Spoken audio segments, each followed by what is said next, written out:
For those of you who may not know me, my name is Dharana, and you don't see me very often because I live at our Ananda meditation retreat outside of town. I know many of you do know me, but if there's anyone out there who hasn't seen me yet or hasn't met me yet or hasn't been out there yet, I really recommend especially the latter. It's a beautiful place, very quiet. And instead of distractions of honking horns, we get distractions of chirping birds. And once I even saw some 3 monkeys I could see from where I was sitting trying to meditate. Of course, I should have had my eyes closed at that time. But they announced themselves by tromping all over Swamiji's roof, so I knew they were around. So this is Satsang on the Bhagavad Gita, and I've chosen chapter 6, verse 33. Arjuna said, O Madhusudan, Krishna, owing to my restlessness, I have achieved no lasting results in the attempts you've taught me to steady the mind. Verily, Arjuna continued, the mind is restless, tumultuous, madly stubborn. O Krishna, I consider it to be as difficult to master as the wind. And Swamiji's commentary. Consider how, in the autobiography of a yogi, Paramahansa Yogananda, as a disciple in his guru's ashram, said one day of his meditative efforts, my disobedient thoughts scattered like birds before the hunter. That was the very day his guru gave him his first experience in cosmic consciousness. So here's a master ready for that touch of cosmic consciousness, and he's still struggling a little bit with these wandering thoughts. I take a little solace in that because my thoughts still tend to wander a bit. Swamiji goes on. It is common to lament the slowness and difficulty of one's spiritual efforts. Heroic courage is needed to win in this most challenging, but also quintessentially important of all struggles. Many devotees, after a little effort, flee the scene, returning to the life they lived before. Incarnation after incarnation, they try, fail, and then return. Perhaps they return with renewed will to try again, but often they struggle with discouragement and disappointment. Before going into some more topics, I want to give an analogy that I found helpful one time. And I think a few of you have heard this story before, but probably most of you haven't. One time I was on a trip out of the country because I'm required to leave the country every 6 months or so. And the woman next to me was chatting with me, and she found out that I teach meditation. And she had a very dismissive attitude about that. She said, oh, meditation, I tried that. My mind wandered. It's not for me.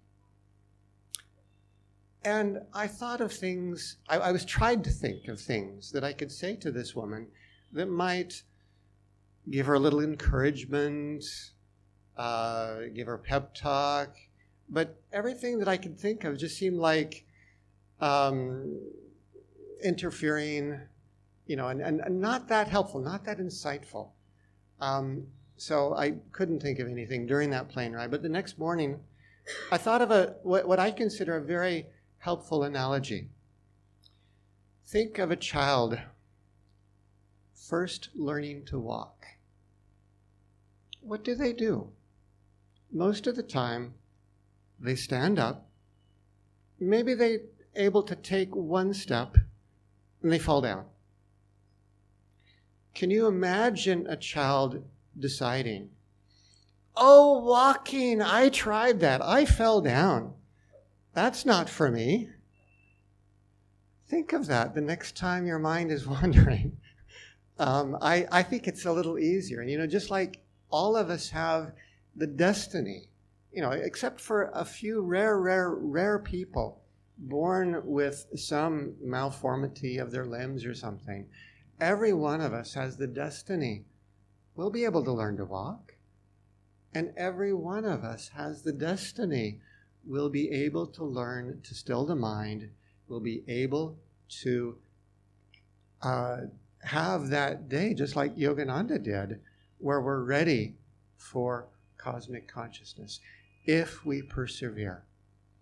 And there's two themes that I want to really focus on tonight. One is the courage to keep trying, the courage to try again, the courage to stand up even though you might fall down. And the second is the perseverance. As it says, again, I'll quote Yogananda, Swamiji. Heroic courage is needed to win. And also, they struggle with discouragement and disappointment. And I think all of us, we need to have the courage to win, and we need to overcome the struggle of discouragement and disappointment.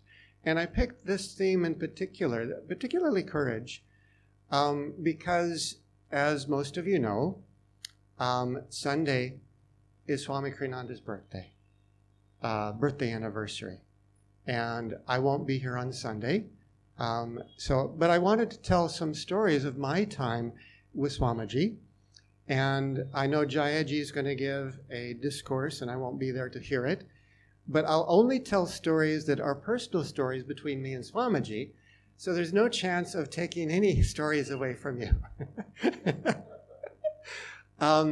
So one story pertains to Swamiji's courage in regards to this Bhagavad Gita. Many of you have seen this, the essence of the Bhagavad Gita. And I had the incredible great karma, I have no idea how I got this karma, but I somehow did, of being there as Swamiji wrote that book. And I'd seen him struggle with years and years. I mean, in the New Path, he'd written, actually before he wrote the New Path, before it became the New Path, it was the Old Path. But both in the Old Path as well as the New Path, there's a story of how Yogananda, when he was done writing this incredible commentary on the Gita, he said, "Millions will find God through this book. I have seen it, I know."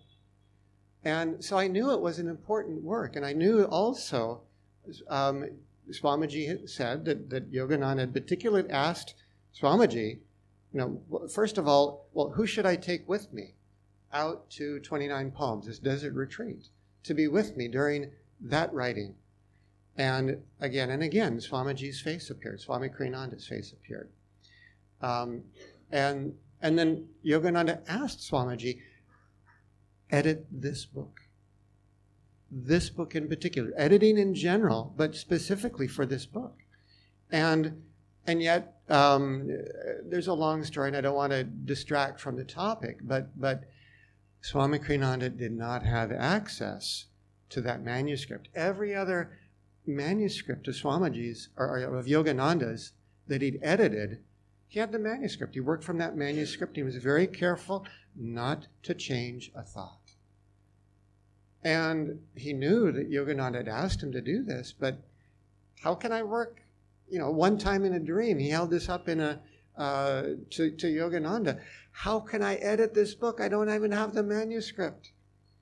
And Yogananda replied in that dream, don't overlook the possibility of a skylight. And Swamiji didn't know what that meant. But he was determined, and he knew that he was getting older, and he was determined. Yogananda put emphasis on this. I must do it. And I've been waiting, hoping, wishful thinking sometimes works out, often not. In this case, it didn't appear like it was going to work out. And nothing was giving Swamiji access to this particular manuscript. So he just determined, I will try. I will make an effort. God be with me. And so he tried. And the more he made that effort, the more that Yogananda's words came back to him. He was able to remember not every word, but every thought, he said. And it was incredible to watch him. He would generously, he set a goal for himself of 10 pages per day of progress on this incredible book. But often he would wake up in the middle of the night with some inspiration or another, and rather than going back to sleep and risking that inspiration might not return, he would jump up, run to his computer, type that in, and once he was sure that all the inspiration was there, then maybe he'd think of resting. Never worrying about missing sleep, never worrying about his body, just focused as much as he could on that process, on that flow of inspiration. It was flowing through him so abundantly in those days. And so he was sharing what he had of the manuscript that far, and there were visitors coming and going. And I was living right in the house with Swamiji because my wife happened to be Swamiji's personal nurse. And so there's a lot of, the co-directors of Ananda, India were in that house. Swamiji's cook was in that house. Swamiji's secretary was in the house. Swamiji's nurse was in the house. And also the nurse's husband. So we'd go to bed, and there'd be this, like 10 or 12 pages that he'd finished that day, because he often exceeded the 10-day quota that he'd set for himself. And just, it was incredibly inspiring to read this stuff, fresh as it was. And he was seeking our comments. Usually it was, great, Swamiji, great. We couldn't think of much more else to say, but and then the next morning, oh, I've got another 4 pages. You must read these. It was like 11 at night and 7 a.m. in the morning, and most of the rest of us had gotten a good night's sleep. It was incredible to watch. During that time, this is a more personal story now. During that time, I made a suggestion to Swamiji, because I was thinking about all those millions of people that Yogananda had foreseen would find God through that book. And I said to Swamiji, a book of this importance deserves a good index. And I'd been helping Swamiji with this publishing aspect and that publishing aspect, and covers and layouts and all kinds of other things. I'd never done an index before. But I said to him, if I get started writing an index now, maybe I'll have time to make it a really good index by the time we actually need to publish this. And he thought that was a good idea, and he put me in charge of that. And I had no idea how big a job I had bitten off.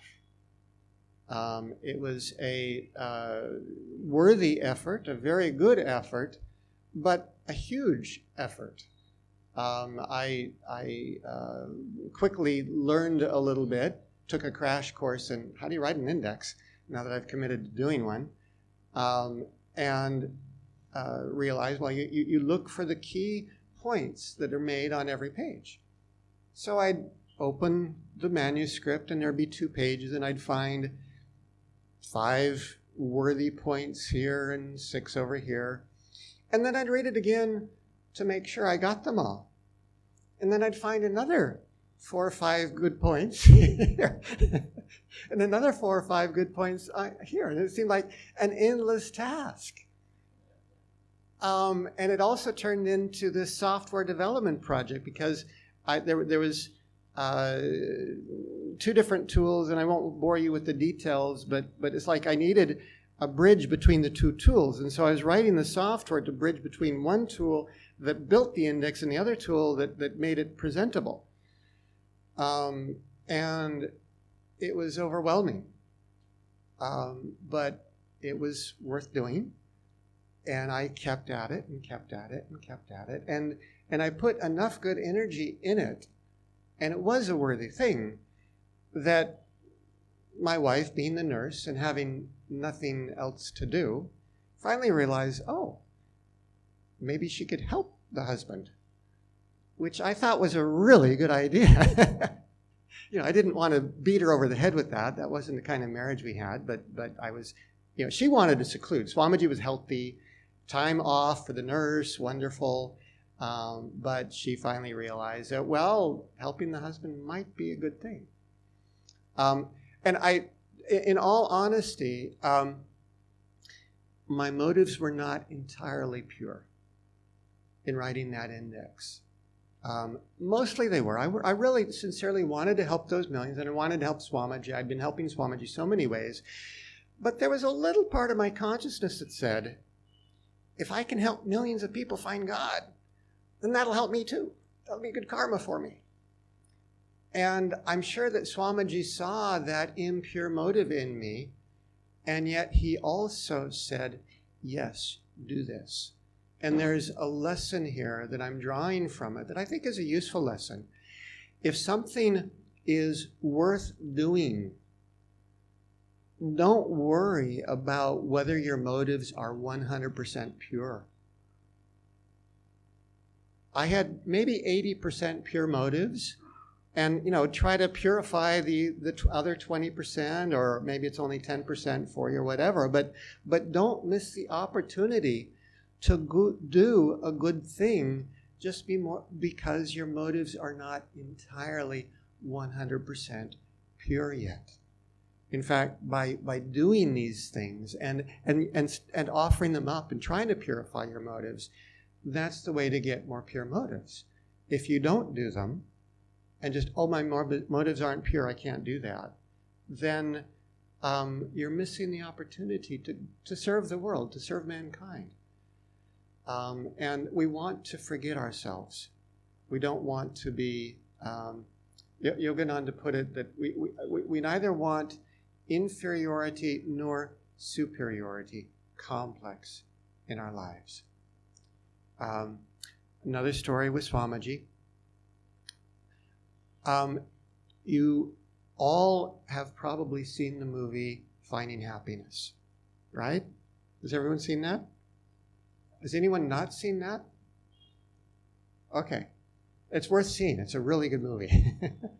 There's a story in that movie of how when tragedy befell all of Ananda village and most of the homes were burned to the ground, Jyotish, Nayaswami Jyotish, made a decision that the incoming funds would go to the people that chose to leave the community.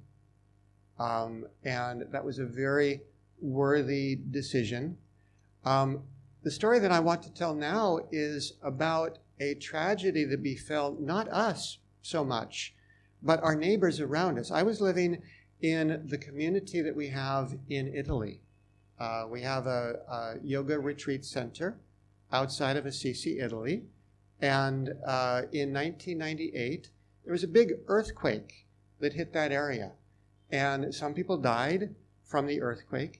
And there was a neighboring town very close to our little community.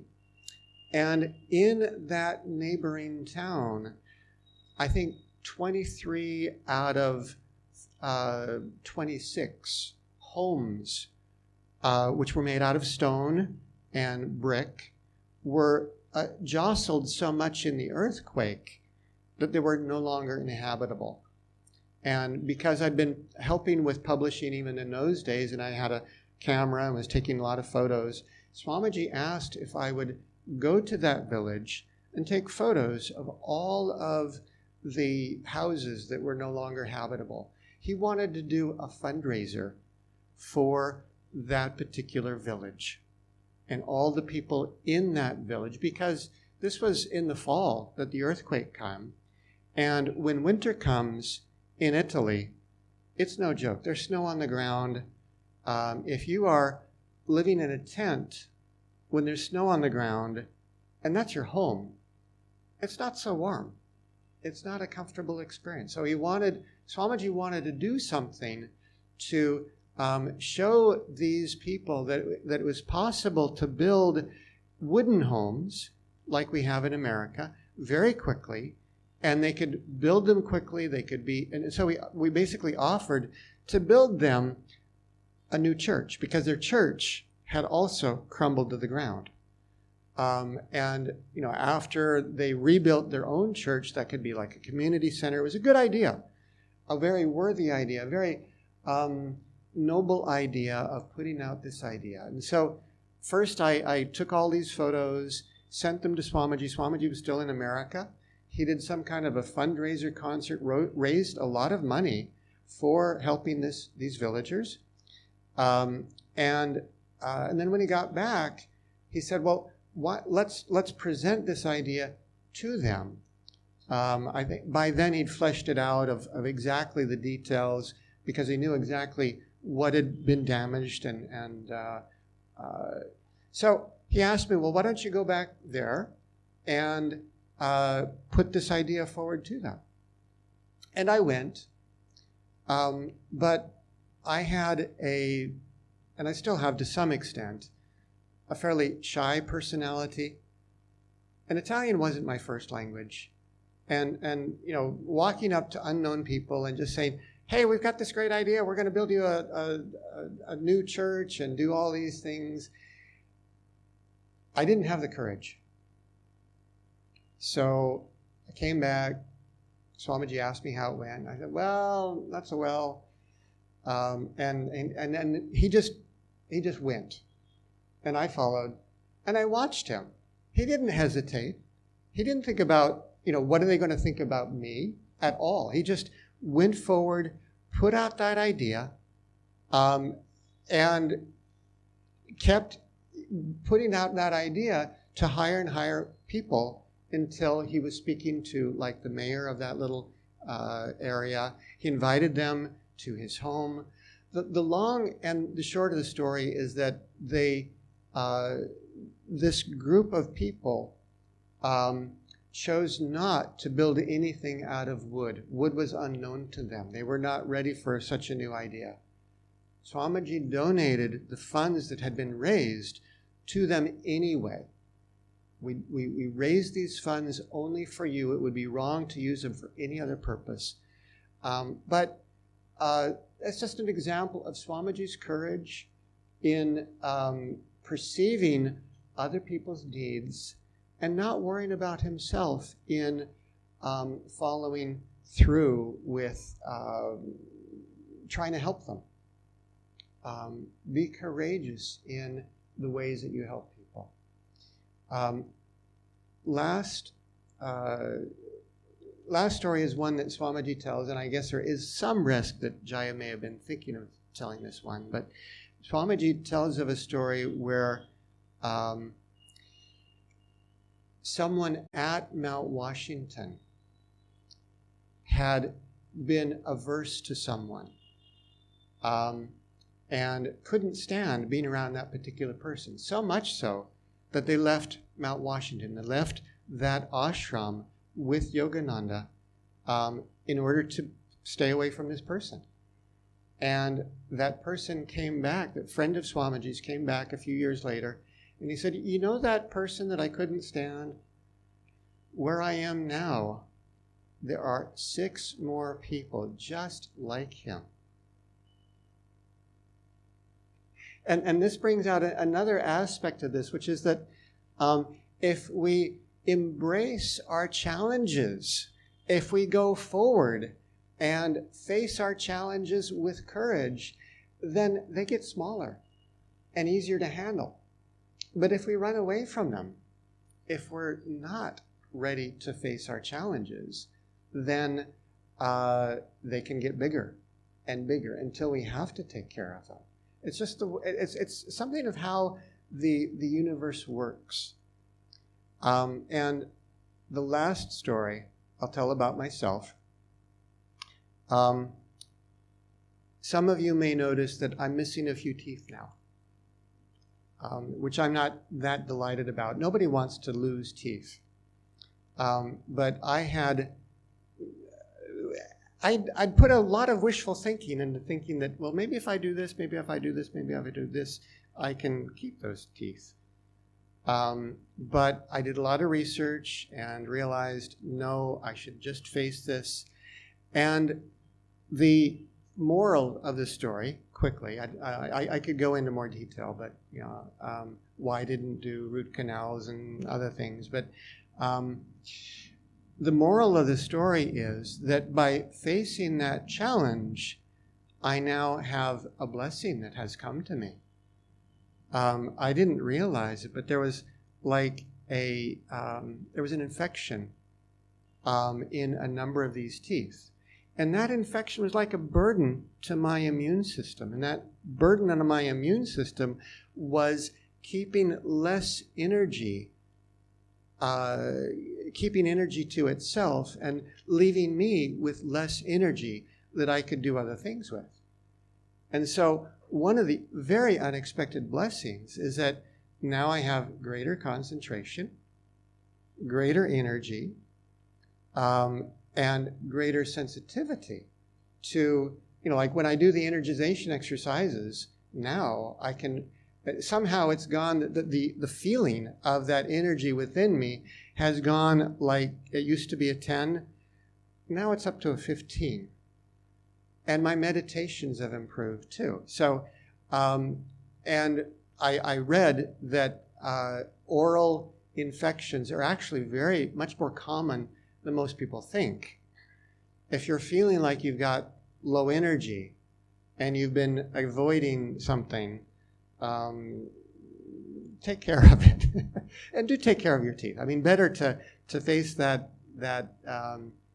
those issues in a responsible way every day so that they don't blow up into something that would cause the loss of a tooth. I want to end with a little reading from Affirmations for Self-Healing. This is what Swamiji says in that book about courage. There are 3 kinds of human courage: blind, passive, and dynamic. Blind courage doesn't count the cost until it finds itself faced, horror-stricken, with the bill. Passive courage is the strength of will to adjust to reality, whatever it may be. And dynamic courage is the strength of will not only to accept reality, but to confront it with another reality of one's own making. There is a 4th kind of courage, not human, but divine. Divine courage comes from living in the awareness of God's presence within and in the realization that He is the sole reality. Live more in Him, for nothing and no one can touch what you really are. Why don't we say this affirmation together? I think all of you are aware of how affirmations work. We just repeat it. I'll guide you. I live protected by God's infinite light. So long as I remain in the heart of it, nothing and no one can harm me. A little softer. I live protected by God's infinite light. So long as I remain in the heart of it, nothing and no one can touch me. Softer still. I live protected by God's infinite light. So long as I remain in the heart of it, nothing and no one can harm me. Whispering now, but still, but with mental energy, good, strong mental energy behind it. I live protected by God's infinite light. So long as I remain in the heart of it, nothing and no one can harm me. Silently now, but with strong mental words. I live protected by God's infinite light. So long as I remain in the heart of it, nothing and no one can harm me. And the ending prayer by Swamiji. I look to Thee for my strength, Lord. Hold me closely in Thy arms of love. Then, whatever happens in my life, I shall accept with joy. Om.